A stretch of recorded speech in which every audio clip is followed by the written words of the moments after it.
بكل تكاتها واسرارها هنعملها مع بعض النهارده بكل تفاصيلها. تابعوا معانا الفيديو للنهايه حبايبي. النهارده ان شاء الله هنعمل مع بعضنا الغريبه الناعمه جدا اللي بتدوب في البق. هنعملها بمقادير سهله وبسيطه وكلها من البيت، مقادير مظبوطه جدا باذن الله، بثلاث مكونات فقط لا غير. وكمان هنقول على كل تكاتها وايه الحاجات اللي بتخلي الغريبه ناجحه معايا وايه الحاجات اللي بتسبب فشل الغريبه. هنسمي الله كده الاول ونقول بسم الله الرحمن الرحيم، ونجيب 3 كوبايات من الدقيق. معايا 3 كوبايات من الدقيق، هجيب نصهم بالظبط سمنه، يعني كوبايه ونص من السمنه. وهجيب نص السمنه، هجيب نصها سكر بودره. سكر بودره يعني كوبايه الا ربع من السكر البودره. ملحوظه بقى هنا ان السكر البودره ده انا طحناه في البيت، طحناه في المطحنه بتاعه الخلاط العاديه ونخليه. لما بشتغل نواعم العيد وبكون محتاجه لها سكر بودره ما بجيبش سكر بودره من بره، انا بجيب السكر الخشن العادي بتاعنا وبطحنه في المطحنه، وبعد ما اطحنه في المطحنه بروح نخليه. ده بيبقى افضل جدا من السكر اللي بتجيبيه جاهز، لان السكر اللي بتجيبيه جاهز بيبقى فيه نسبه من النشا، ونسبه النشا اللي في السكر دي بتخلي المقدار بتاعي يختل وتخلي النواعم في الاخر ما بتطلعش معايا مظبوطه. الاحسن ان انا اجيب السكر واطحنه في المطحنه اللي معايا، وبعد ما اطحنه اخده انخله عشان لو في اي تكتلات او اي تخريزات ابقى صفيته منها. بس كده هيبقى معايا السكر تمام جدا، وده هيبقى افضل بكتير من السكر اللي انا بجيبه مطحون جاهز. بعد كده بقى هندخل على مرحله السمنه. اولا السمنه انا عايزاها سواء سمنه بلدي سواء سمنه صناعي بتشتغلي بيها، تكون السمنه بيضه. يعني لو هشتغل بسمنه صناعي اجيب السمنه اللي هي بتبقى بيضه ما تبقاش صفرة.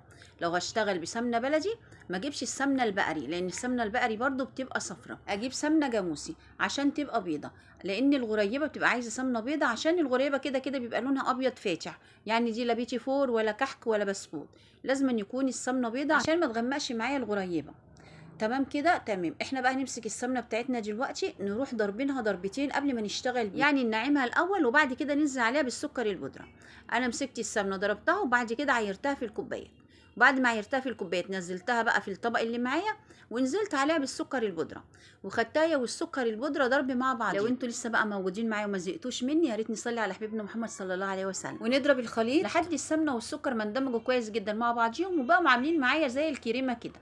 رحت نازله عليهم بالدقيق اللي انا نخليه. الدقيق انا نخلته وحطيت عليه ذره بسيطه من الملح، قلبت تقلبتين كده بصوت بالمضرب. وطبعا المضرب مش هيقدر يمشي في الدقيق لان طبعا ما فيش سوائل تمشي المضرب. رحت شايلاه وجبت بقى معلقه خشب وبشويش كده وبقلب الدقيق في قلب الخليط اللي معايا. وطبعا لو ما عندناش مضرب كهرباء يبقى بالمضرب السلك اليدوي العادي جدا، هنضرب بيه لحد السمنه والسكر يبقوا عاملين معانا زي الكريمه. وياخد شويه وقت بس خليكي وراه لحد ما يتضربوا كويس جدا، او بايدينا زي ما كنا بنعمل زمان. تمسكي السمنه مع السكر بايدك كده تفضلي تضربي فيهم لحد ما ينعموا جدا ويبقوا عاملين زي الكريمه، وبعد كده ننزل عليهم بالدقيق اللي معايا. ده دقيق عادي بجيبه من عند العطار لجميع الاستخدامات. كده بقى احنا خلاص لمينا العجينه بتاعتنا، ما بنعجنهاش، احنا ما بنعجنش النواعم العيد ابدا، البسكوتات والبيتيفور والكحك ما بنعجنهوش، احنا بنلم العجينه فقط لا غير. بعد كده بقى خدتها ريحتها في التلاجة نص ساعه، نص ساعه ساعه ساعتين، ممكن تبيتيها كمان من بالليل لتاني يوم، مش هيجرى اي حاجه.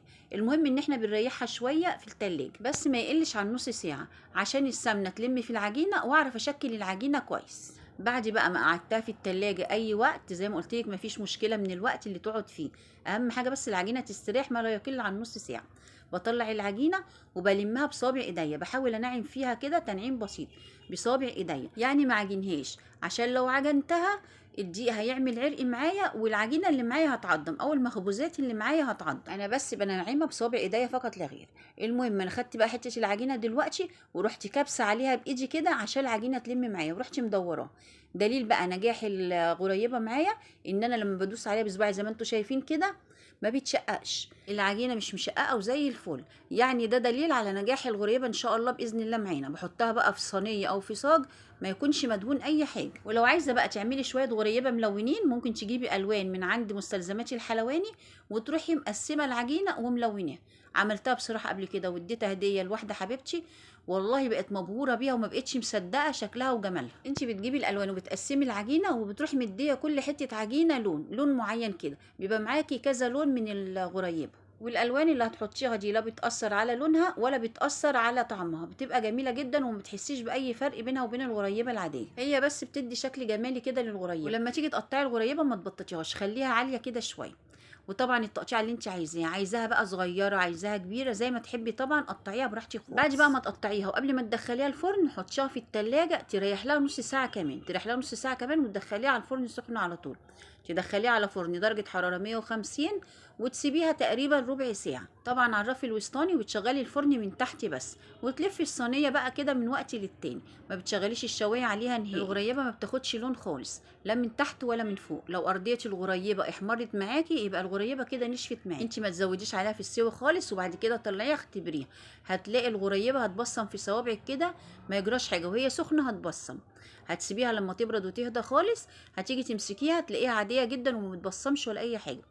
بعد كده بقى ما تنقليهاش من الصينيه نهائي الا لما تهدى خالص وتبرد خالص. طبعا المكسرات اللي بتحطيها على الوش دي اي مكسرات موجوده عندك.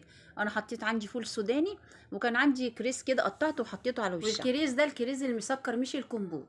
انت بقى حابه تحطي على وشها لوز، بندق، لولي، الماس، زي ما انت حابه طبعا حطي بقى على وشها. ما بنلمهاش بقى لما بتبرد خالص، بنحس ان هي بردت خالص كده، بنروح شايلينها ولمينها.